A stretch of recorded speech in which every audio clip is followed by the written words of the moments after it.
Students of the AP. ఇప్పుడు మనం Acharya Nagarjuna university question paper చూద్దాం. BSc second semester zoology embryology. So question paper pattern చూద్దాం. ఇక్కడ 2 సెక్షన్స్గా డివైడ్ అయ్యాయి. సో సెక్షన్ ఏలో టోటల్ 8 క్వశ్చన్స్ ఉంటాయి.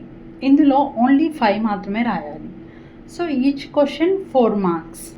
And next section B. Section బిలో 5 క్వశ్చన్స్ ఉంటాయి. ఇంటర్నల్ చాయిస్ కూడా ఉంటుంది. ఇవన్నీ 5 యూనిట్స్ నుంచి క్వశ్చన్స్ వస్తాయి. Each question 10 marks. సో మనం next unit wise important questions చూద్దాం. ఫస్ట్ యూనిట్లో ఫస్ట్ క్వశ్చన్ ఏంటంటే describe historical perspective and basic concept of embryology.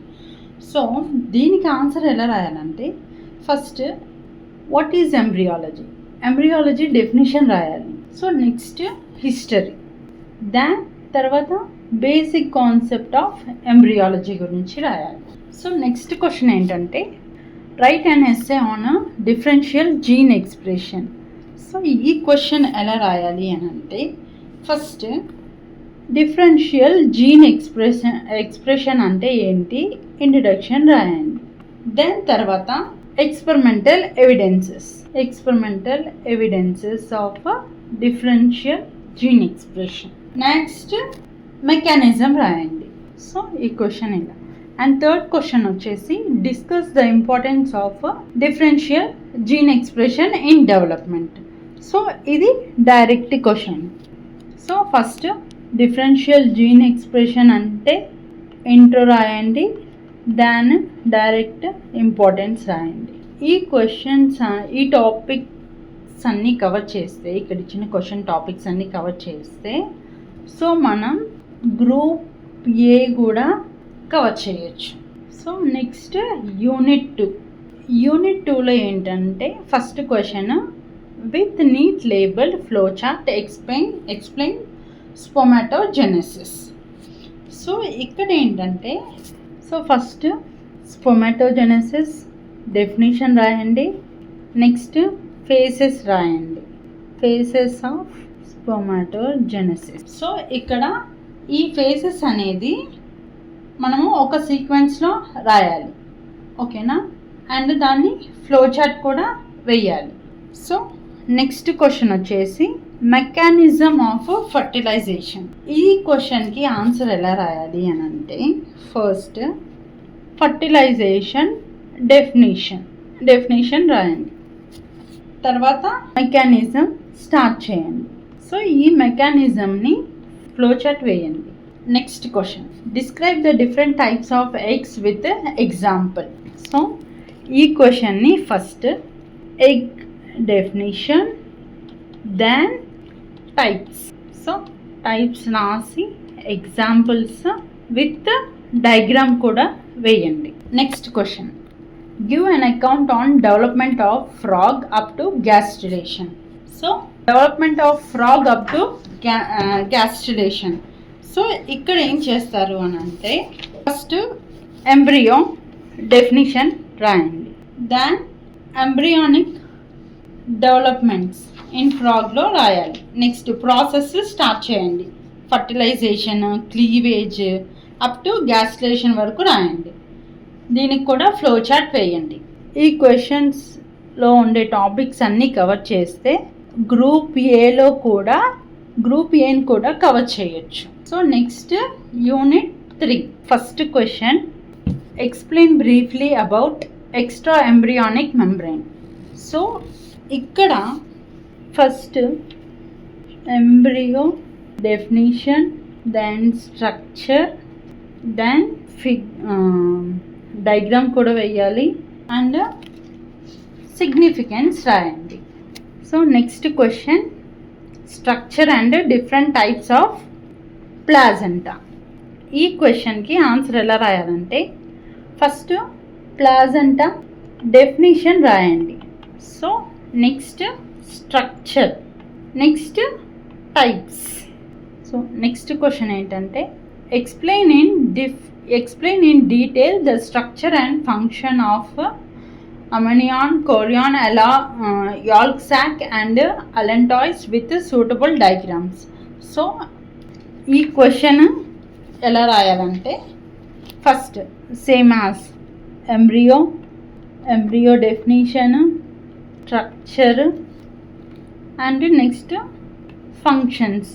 ఈ డిఫరెంట్ పార్ట్స్ యొక్క స్ట్రక్చర్, ఫంక్షన్స్ రాయాలి విత్ డయాగ్రామ్తో సహా. ఇక్కడ ఈ క్వశ్చన్ యొక్క టాపిక్స్ మనం కవర్ చేస్తే గ్రూప్ ఏలో కూడా కవర్ చేయొచ్చు. నెక్స్ట్ యూనిట్ 4లో first question, what is metamorphosis? Explain about hormonal regulation of metamorphosis in amphibians. So ఇక్కడ ఏంటంటే first metamorphosis definition and introduction, next hormonal regulation of metamorphosis in amphibians start చేయండి. Next question, discuss and describe briefly about teratogenic agent and the effects on embryonic development. So ఈ question ఎలా start చేస్తారంటే first teratogenic agents అంటే ఏంటి, దాని types ఏమన్నా ఉంటే types రాయండి. నెక్స్ట్ దాని తర్వాత and the effects on embryonic development కూడా రాయండి, టైప్స్ యొక్క effect on embryonic developments. Next question, discuss the concepts and theory of ageing.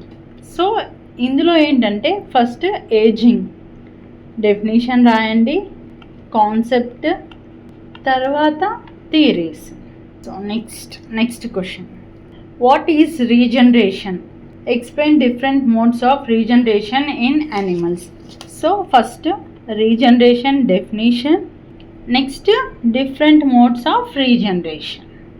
Next question, explain in detail the hormonal regulation of metamorphosis in amphibians, particularly the role of thyroid and pituitary hormones. So ఇక్కడ ఏం చేస్తారంటే ఈ answer ఎలా రాస్తారంటే first metamorphosis definition, then hormonal regulation of metamorphosis, particularly thyroid, pituitary hormones. ఈ 2 hormones యొక్క role రాయాలి metamorphosis. So ఈ టాపిక్స్ అన్నీ కవర్ చేస్తే గ్రూప్ ఏలో క్వశ్చన్స్ని మనము కవర్ చేస్తాం.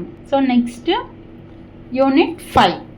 సో యూనిట్ 5లో ఫస్ట్ వన్ ఏంటి అని అంటే describe development of circulatory system in humans.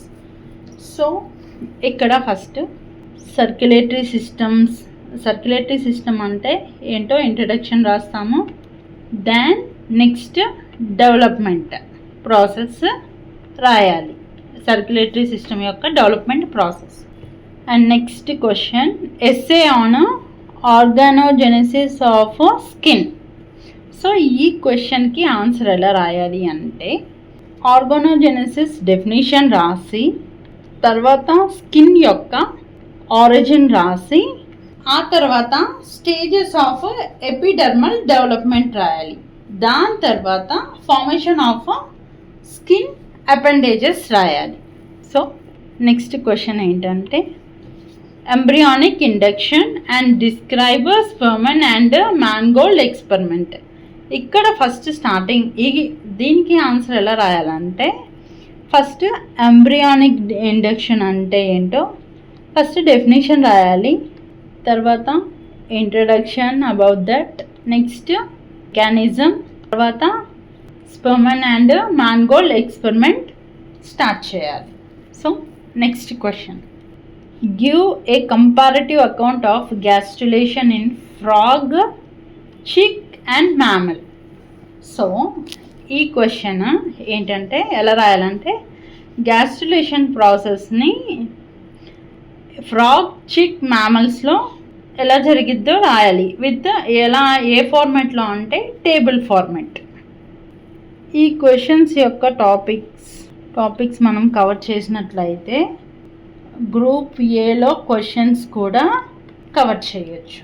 So ఈ ఇన్ఫర్మేషన్ మొత్తం మీకు కావాలంటే సి యాప్ డౌన్లోడ్ చేసుకోండి.